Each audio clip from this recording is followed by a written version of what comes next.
بسم اللہ الرحمن الرحیم۔ السلام علیکم دوستو، حضرت امام ربانی مجدد الافسانی رحمۃ اللہ علیہ فرماتے ہیں، احسان ہر جگہ بہتر ہے لیکن ہمسائے کے ساتھ بہترین ہے۔ عبادت ان اعمال کا نام ہے جو انسان کو خدا کا ہم آہنگ بنا دے۔ کائنات میں ذات نہیں بلکہ ذل یا عکس ذات ہے۔ ہم خدا کو نہ آنکھ سے دیکھ سکتے ہیں نہ کشف سے، اس کے متعلق واحد ذریعہ الہام ہے۔ صفات عین ذات ہے بلکہ ان کا رشتہ وہی ہے جو نقشے و نقاش، کلام و متکلم اور نغمہ و معنی کا ہے۔ علم ایک حقیقت ہے اور جہل عدل علم ہے۔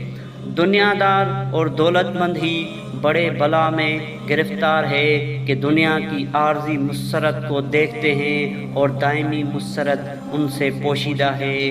نفس پر شریعت اور نیکی کی پابندی سے زیادہ کوئی چیز دشوار نہیں۔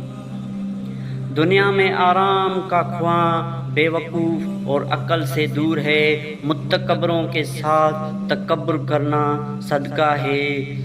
بچوں پر پیار آنا اللہ تعالیٰ کی رحمت کا نشان ہے۔ آخرت کا کام آج کر دنیا کا کل پر چھوڑ دے۔ عمل کی سستی پر مغفرت کی امید ہے لیکن بدعتقادی پر نہیں۔ ہر عمل جو موافق شریعت ہے ذکر و عبادت میں شامل ہے، اگرچہ خرید و فروخت ہو۔ اس گرد کو مٹا دینا جو کفار کے ساتھ وابستہ ہو، کمال دین ہے۔